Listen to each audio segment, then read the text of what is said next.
do we, as people of the society, navigate the duality of resilience and the need for rest? That's a really good question. It's a really good question. And I would say, especially from the perspective of a Black woman in America, we have been bred to believe that strength is power, and power comes with resilience. Power also comes with working extra hard, showing up differently than everybody else around us just to show that we are even worthy, so not even the best or better, but worthy. And it's really sad because rest is a requirement. And I know personally growing up, I don't think that we talked about resting. It was laziness.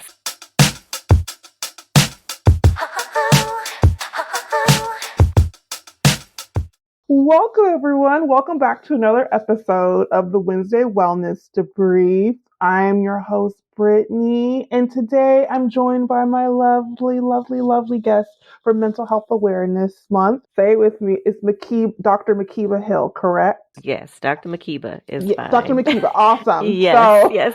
We're here to talk mental health. We're here to discuss mental health and maybe some controversial questions just to throw it at you. Ooh, okay.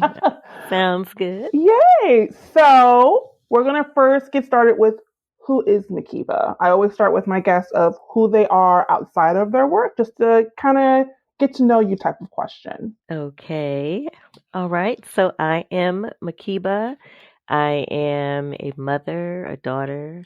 I am a yogi in the making. That's what I try to tell people. I like to do yoga, but I am not a yoga master of any sort. I am a cat lover. I've got three cats. Three cats in the house and about 4 that come to the backyard that I take care of. So yes, I love cats, but I also love dogs. And I had a very sweet dog that I had for a long time. I had to put him down a few years ago, and I've been missing Teddy ever since. So, cat lover that loves dogs as well. I mean, there are other things I could share. I don't know. What do you want to know? I think this is a good start. I think just kind of getting the foundation, like you're an animal lover, you're a dog lover. And then, and also that you are also an alumnus of the Florida Agricultural and Mechanical University. Yes. That's something we cannot forget about. That's right. Right. But we're going to jump into the first question. Okay. So, how do we, as people of the society, navigate the duality of resilience and the need for rest? That's a really good question. It's a really good question. And I would say, especially from the perspective of a Black woman in America, we have been bred to believe that strength is power, and power comes with resilience. Power also comes with working extra hard, showing up differently than everybody else around us just to show that we are even worthy, so not even the best or better, but worthy. And it's really sad because rest is a requirement. And I know personally growing up, I don't think that we talked about resting. It was laziness, kind of sort of like if you're laying around, it's kind of laziness. And so the expectation is to be doing all the time. And so in my work now, I talk a lot about the value of thinking about the human experience as, yes, we are human beings, not human doings. And so we should not be so driven to be doing all the time, because then we miss out on the best part of the human experience. And that's just kind of being and appreciating and resting. It's part of it. Now, from your perspective, how does physical health intersect with emotional wellness? Mind, body, and spirit is all connected. And so when we think about mental health and emotional wellness and all of those things, it is evident. There's lots of research that shows that when your mind and body are not in alignment, that's when you experience physical dysfunction, dis-ease. I was just speaking to one of my clients earlier today, and she was talking about some lung and sinus issues that she's had all of her life. And the funny thing is, it's not necessarily related to her mental health, but it is related to her spiritual health and Mm, things that she needs to work on spiritually in terms of listening to herself, listening, trusting herself. It's just really interesting how they're all intersecting. mm. I don't think a lot of people realize that. I They know for don't. me, and we talked about it briefly, for Hmm. Black women, it's kind of like, no, I'm just going to push past it because there's people are relying on me. People need things Right, from me, and it's right, not going to get done unless I do it. But you right. can't pour from an empty cup. And You can't. You can't. And I had a boss some years ago that, he talked about work-life balance and all of those things, but he was not an example. Like he wasn't a good example because he was working, working, working to the bone, bone, bone, and like all day, all night to the point where he wasn't sleeping. And in the wee hours of the morning, he ended up falling down a flight of stairs and broke some ribs. And I was like, obviously, God was trying to tell you to sit down somewhere because there's nothing you can do. The job has to keep moving. Like, we have to figure out what to do when you're not in place. So, to me, it showed the fact that the work will get done.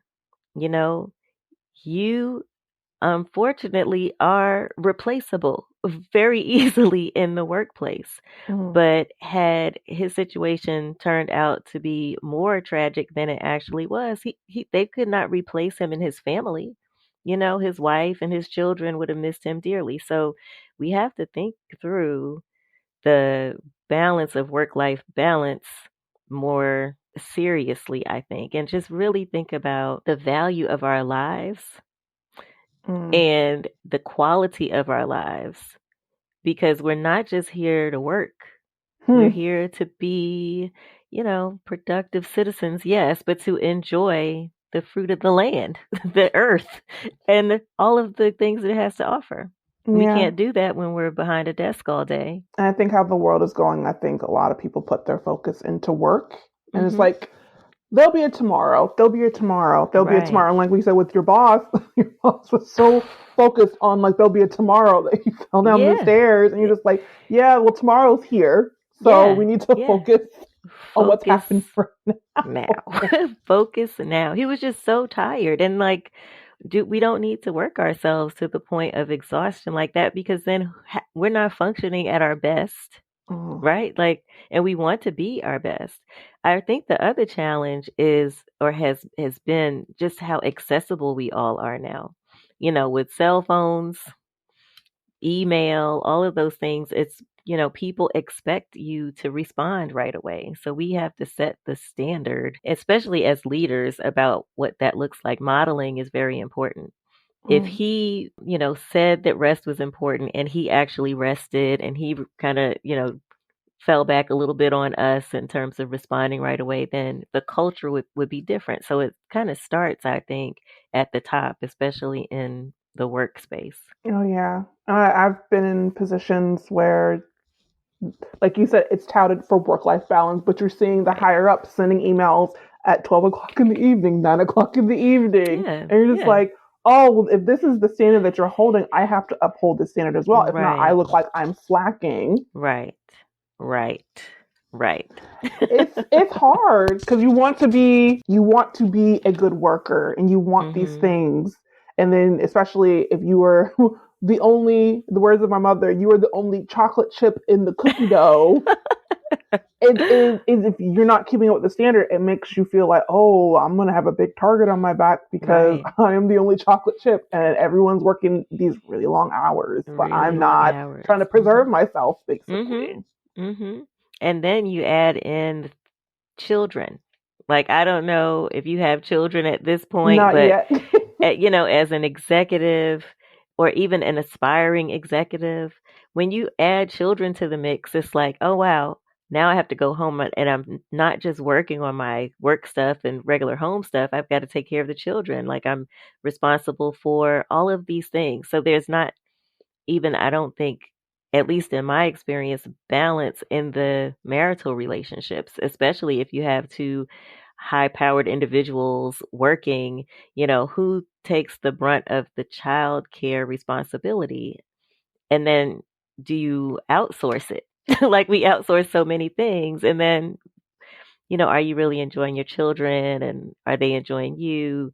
So it's a big challenge, I think, thinking about just valuing your time, valuing your energy, Mm, and preserving your mental health. mm. Like you said, outsourcing. I was watching a Hmm. TikTok where literally someone was like, "Yeah, it's like almost $4,000 to put my child in daycare for both." They had two Yeah, children, like a baby yeah, and like a 3-year-old. yeah, For them, like the wife was basically working just to pay for the daycare and nothing yeah. else. And that's something that's really stressful. Mhm, Speaking of outsourcing to the community, mhm. jumping into the next question, Yes. what role does community play in emotional wellness? Good question. So, I think from my perspective as a member of the community that I'm in, that I feel very responsible for offering opportunities for the community to heal and allow spaces for them to rest and things like that, and to model how it's important. So, like, I have events, local events here in Atlanta where we do heart opening ceremonies and we also do sound baths and meditation and just introduce them to other types of activities and modalities to help them actually even think about the Mm, fact that there might be a spiritual being in there that needs to be tapped into and loved on. So I think that the community at large should continue to offer outreach spaces, places, activities, events, and things for people as outlets mm. to work on their mental health. And speaking, adding into that, Hmm. that leads into the next question, basically from the community. And you offering these events, and you probably see a lot of people have vulnerable moments that they've probably been hiding inside themselves for a Oh, yeah. very, very, very long time. And you're just like, oh, Yeah. that's a lot. In what ways can vulnerability be embraced as a strength, especially coming to events or Mm. communicating with you? Because I Mhm. can speak for myself growing up, and this is no particular person or any event, it's just like vulnerability is kind of looked down upon as weakness. Oh, yes. So, for sure. I hear you. I see you. Like, I know exactly what you're talking about. And so I think that that's part of the work. It's part of the work is changing the mindset about what that means, what it looks like, and all of that. Like vulnerability, emotion, empathy, all of these things that, especially characteristics that women have been viewed as weakness, need to be rethought, like reframed. Vulnerability means that you're open. Mm, And being open means that you care. And caring means that you're not going to hurt anybody. You're not mm, going to hurt anybody. So maybe the world will be a better place. Like, there's just a lot of things I think as humans we have misplaced values.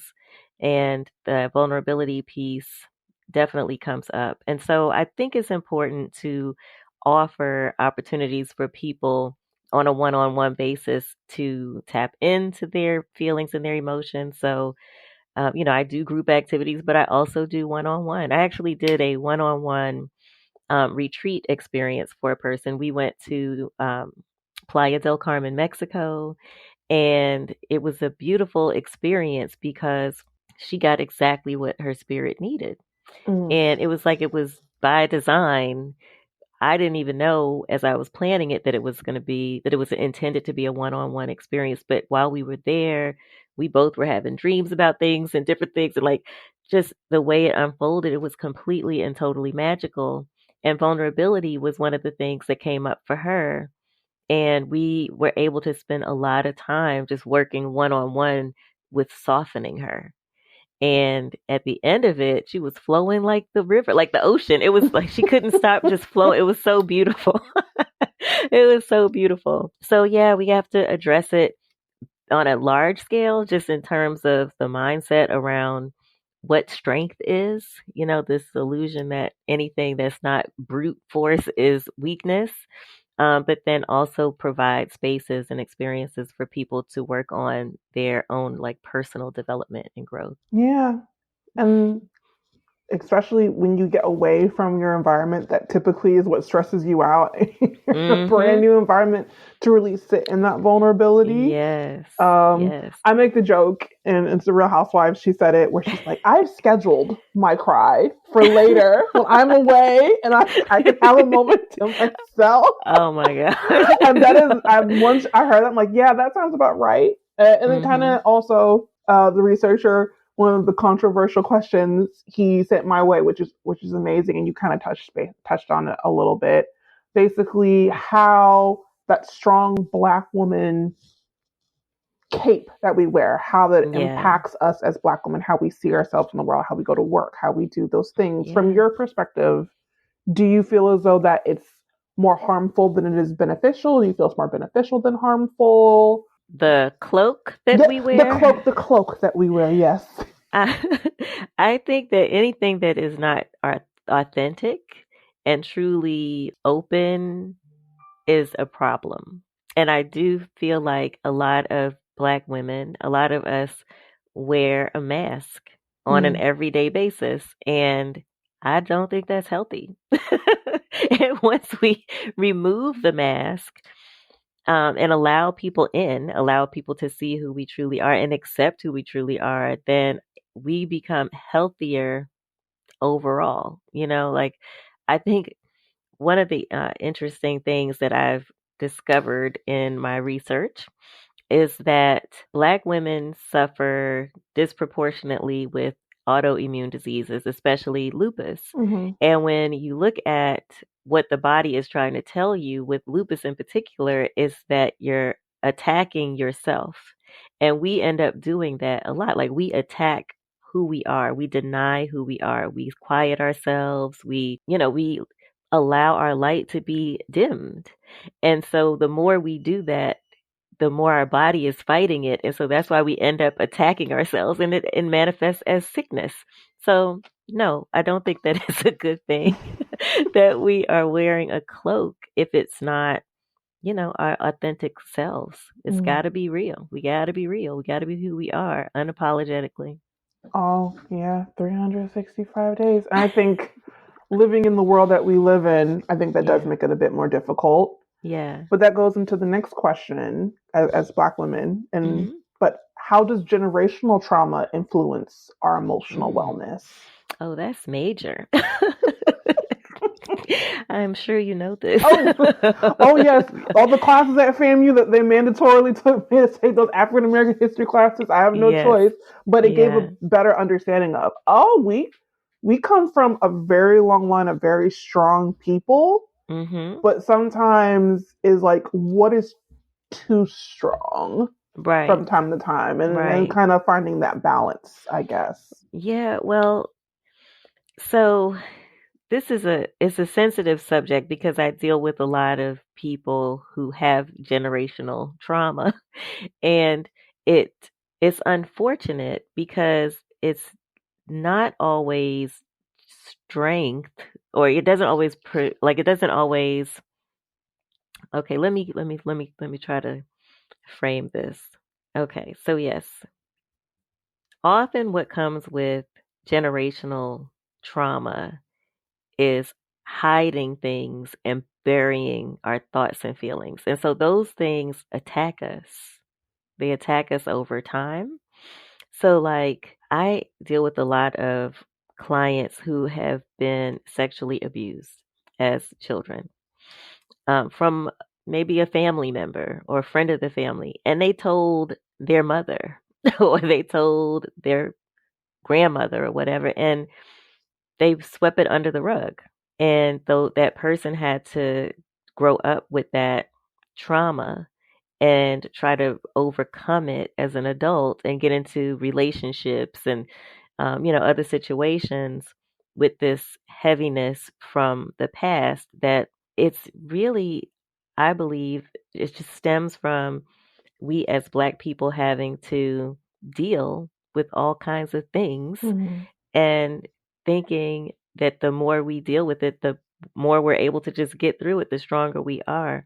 But it ends up creating big challenges for people along the line. And it just continues to get passed down along, down the line. And that is something that we need to stop, something that we really need to work on. And I think that that's also tied to generational as well, and kind Hmm. of the Hmm. elders of inviting Yeah, someone to the family cookout that you know that has been inappropriate with people, right, and like their family, it's fine. We dealt with it. Like, but the person that has it, it's still like, wait a minute, that right, right, you right, brought them right. around other people for it to possibly happen again. That's Hmm. not a good thing. And I Hmm. think because Black people, we are so in community with each other, it's kind of like, regardless of what they did, we still love them. And Right. I think that's something I admire. But at the same time, I was like, where does the accepting of people into the community when they've hurt people, and Yeah. I think there's like a balance sometimes that's off a Well, little and bit. my big thing is protecting the children. Like, we've Yep. got to protect the kids because they're innocent and they don't know any better. So we need to show them what it looks like to stand up for someone Mm. who means something to us. And I've just seen too much to even go down this path. I just have seen too much. It really irks me to see that. Mm. But then the other way that I think the generational trauma shows up is in relationships with spouses and things. And, just the idea that as a Black woman, I need to be strong and independent because that's what my mother taught me, right? And so, as a strong and independent Black woman, I'm not going to take any mess because she didn't take any mess. And so, it just kind of personally affected me in my relationship with my husband, my ex husband, because I feel like maybe I was always looking for something to go down. Like, I was always looking for the next shoe to drop. I couldn't fully trust him because growing up, my mom embedded in me that I shouldn't trust any men. Mm. And that's just in my family, right? Everyone else has their own little dynamic in their own family, but it has an impact on us today. It has an impact on our lives. So, as a healer, one of the things that I do and I help other people with is identifying what the thing is that we're supposed to heal from so we don't pass it down to the next generation. So I don't, my daughter knows that she can be a strong, independent woman, but that she could also be open and soft and allow herself to be held in a relationship with a man, and that not all men are dogs and things like that my mama said. I I think maybe that's also generational because I too got that message growing up of very much don't trust these men, do, have your Yeah. own, all these other things. And I think the intention is well, which they're not completely and totally wrong, but at the same time, as a child, you're just like, there's no other alternative, but men are just horrible, and I need to keep my Right. money to myself. And so when you Right. get in these relationships with your partners are like, well, What did I do? what did I do? What Exactly. where? I'm like, I haven't done anything to do that, and so that's Yeah. a lot of unpacking. Even for Yeah. me, I can acknowledge it. Mhm. That's Mhm. for me and my husband. That's something that I'm Mhm. unpacking for myself. Of Yeah. I like my independence. I like my things the way they do, but I am in partnership with you. As long as it's nothing crazy, I'm like, we Right. can compromise. We can do the things, but eh, Yeah. which Yeah. dives us into the next question: how does the intersectionality of race and gender impact access to mental health resources? That's a good question.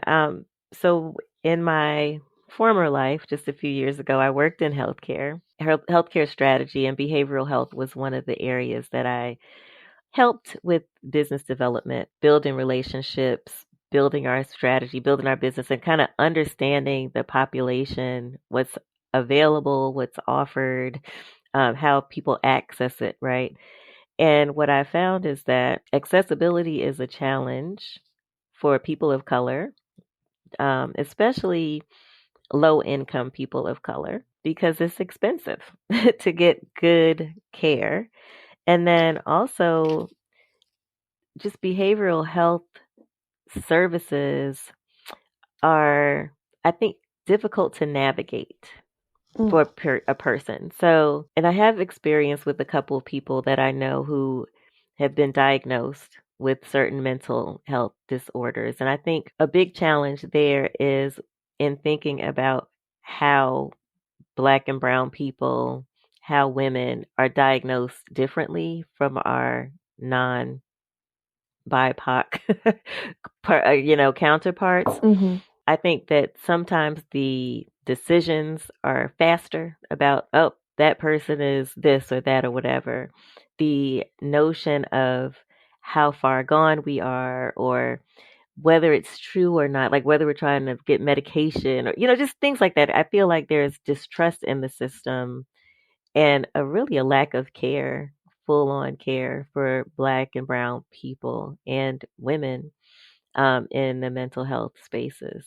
So it's just a challenge to navigate. That's all I would say. No, I'm doing my thesis on prenatal and postnatal and just care for Black women in Mhm. healthcare spaces for during their pregnancy. And the Yeah. research I'm finding of Black women, women in general, but especially Black women with these stories of, I was not heard. I vocalized what was happening and I was told, oh, it's just in your head. Oh, that's part of the Right. process. Right. And then an hour later, something happened to them where they lost the baby Mhm. or the baby lost a heartbeat or something of that Yeah. nature.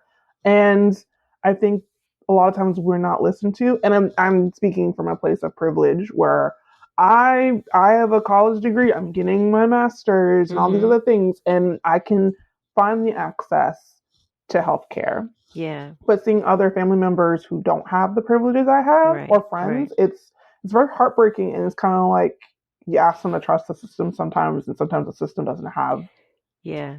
their best interests at heart, which is very I disheartening, agree. I honestly. agree. I really think that it's not made for the general public. And I have a doctorate and a master's degree as well. And when I had my daughter, I was young, not so young. I was going on 30, I think.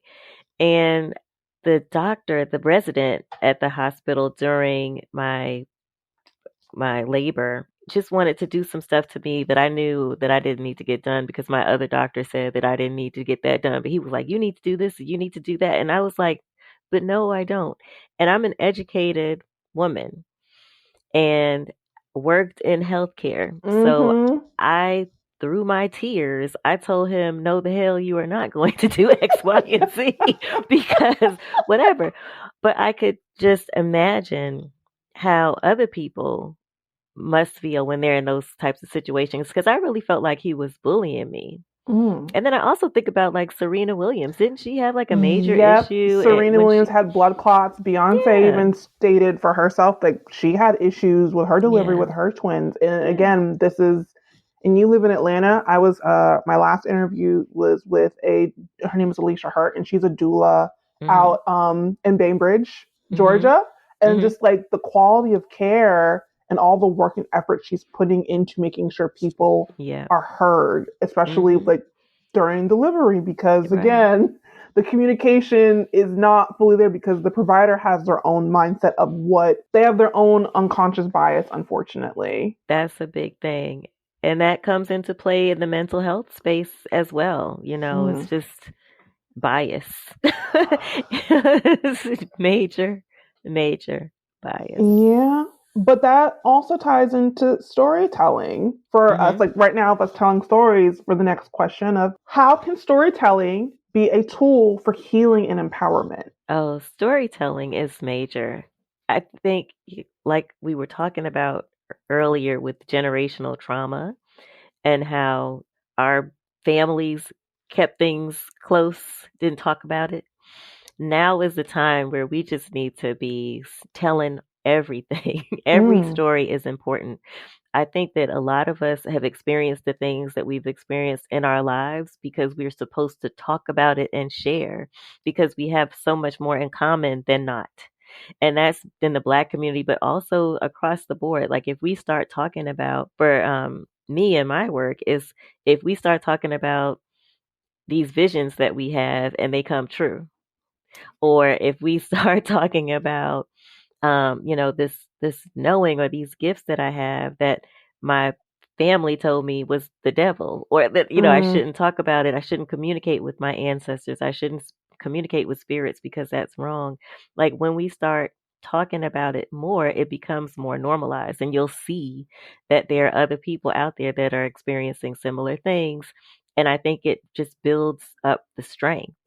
We have these gifts for a reason, and it's part of our strength, the strength of who we are. And if we think about mental health, a lot of these gifts are framed as mental health disorders. So, like if you have visions or if you hear things, and these are messages from the spirit realm. In my world, we have a lot of that, but maybe they're not. I don't know.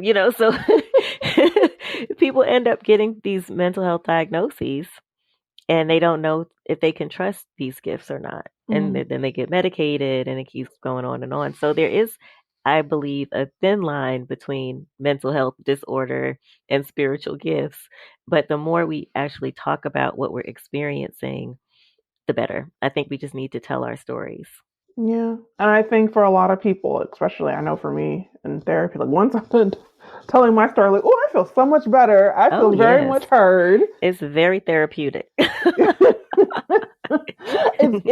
I agree with that. And I Mhm. think it's kind of also kind of tying back to generational of like you hear stories from like your great great grandmother or your great great grandfather, and Mhm. storytelling is a part of our history and our culture and Yeah. makes us who we are as people, Mhm. honestly. Mhm. It's it's a nice feeling. But we made it to the last question. Do do do do. Okay.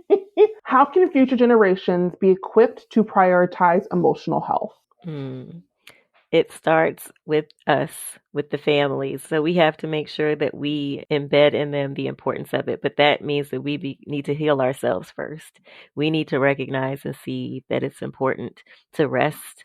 And then we need to model it for our children so they can see that it's important. It's just like vacations, right? If you grew up never taking a vacation, you don't know that Mm, the value of a vacation. But if you grow up, you recognize that vacation and rest is important. You do that, you instill that in your children, and they will do that as well. So I think mm. that it's important to model the behavior, and it starts with us. Yeah, and I think sometimes I hear the comments like they're young, they won't understand what's happening until they're Mm-mm. older, but not realizing that like I think it's the first 5 years they're absorbing Yes, everything, and as they get there. older, Yes. you watch them grow and they start acting a particular way, very similar, mirroring what you did, and Yeah. you're like, where did you learn that? You're like, and the person on the outside watching, like, you know where they learned it. I don't know why. Uh-huh. Yes, they are very impressionable little beings. And a lot of them come to this earth with a lot more knowing than we think they do. Look, my husband has nieces and nephews, and just Hmm. speaking with them of the wonderment of a child because they're so honest. The filter hasn't been like kind of yanked out of them, and Right. I actually enjoy it. I think some adults like no, I'm like no, what the fuck? I'm enjoying this. I want to hear what Uh-uh. they have to say. It's Sometimes so they're too honest. insightful. Ooh, child, no. Sometimes they're just way too honest. I will admit, sometimes I'm like, now I understand why you said that comment. You did not have to say that comment. That was not necessary. I Yeah. appreciate your input, but no. Yes, sometimes they're a little rude. Yeah, and sometimes you have to pull them back. Like, I know the intention was not to be rude, but you were actually Right, being rude. right, And right. again, showing them like Yes. their boundaries and boundaries Yep. exist, and we're going to start teaching you. And it comes from the community and the parents and the sponginess that they're Agreed. observing. Agreed. Agreed. But Dr. Makeba, thank you so much Yes. for joining me. Yay! Thank you for having me. Where can the people find you? Are you having any events? What your socials are? Yes, yes. Okay, so this Saturday in Atlanta, I'm having an event called Truth in Bloom. And this is where we'll come together. We'll have a cacao ceremony, which opens the heart. I'm offering hape, which is a spiritual snuff that helps to open the mind and ground the spirit. Does a lot of things depending on what the spirit needs. But we're also going to be tapping into the heart space and learning how to channel automatic writing, which is a very interesting tool to help you connect with your higher self. So we're doing that on Saturday from 6 to 10 p.m. And then I have a fabulous Mystique in Morocco experience where we are going to Morocco in November for a healing retreat and culture tour. So for anyone who's interested, it's primarily for women. If you're interested, you can find more information by contacting me. So if you go to my website, it's drmakeba4love.com and schedule a strategy session so we can chit chat and find out the best pathway for you. Ooh. Now you got me. Look, my husband and I were talking about making a trip up to Atlanta. We may have to yes. make a trip up to see you. Yes. Get all the woo woo woo and all everything. the woo woo. And we try to have events local events monthly. So we're going to be doing that a lot more. And then I'm offering sound baths and meditation a couple times a month starting at the end of May. So definitely doing a lot more in the community. And the community, honestly, the way the world is going, the community needs the sound baths and all of the positive energy and everything. All of the positive energy. Yes, all of the positive. And I'm also planning a retreat in Jamaica in July. It's called the Soft Landing. And this is for people in transition. So primarily for people experiencing divorce, but also since there have been so many people who've been laid off of their jobs and things like that, it's an opportunity to feel held, to land softly in whatever this new reality is for yourself and just become empowered in knowing that you're good. It's kind of nice to have a community, especially with all the changes and stuff. I don't know if you saw the oh my goodness, there was a news article that came out that like with all of the changes that are happening in corporate America and all the things that that the first person that basically gets kicked out is us. I think there was like a higher percentage where everybody else's numbers stayed the same, but Black women's numbers of unemployment like increased. Yeah. And I would like to say that's shocking, but I'm not very shocked. That's the way the cookie crumbles. Let's see how they do without us. And more. It's literally. I went to the comments of the article, and I literally almost every single Black woman in the comments were very much stating, "Yeah, I just started my own business. I just did my own thing. I just started my own business. I'm taking my skill set somewhere else where it's appreciated." Honestly, I really think that that's what we're being called to do more. And starting our own businesses is not an easy thing because you're working hard. But I think the difference is that you're working for yourself. You're working on something that you really care about deeply, and it just makes all the difference in the world. Yeah. Look, I understand. I'm on the entrepreneurial journey, so it's sometimes. But again, when we talked about it, finding that balance, finding that work-life balance of my job is my job, but I have a life, I have family, I have people that depend on me. But at the same time, I need to take care of myself. So absolutely, it's a mixed bag.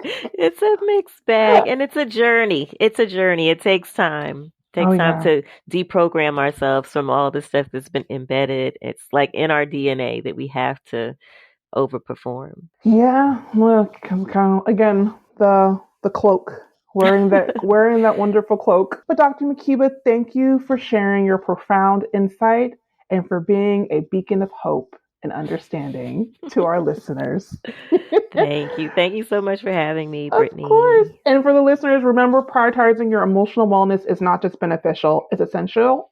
Let's continue to challenge stigmas, embrace vulnerability, and support one another on this journey. Until next time, take care, be kind to yourself. And if you're in the Atlanta area, reach out to Dr. Makeba for her events. Bye.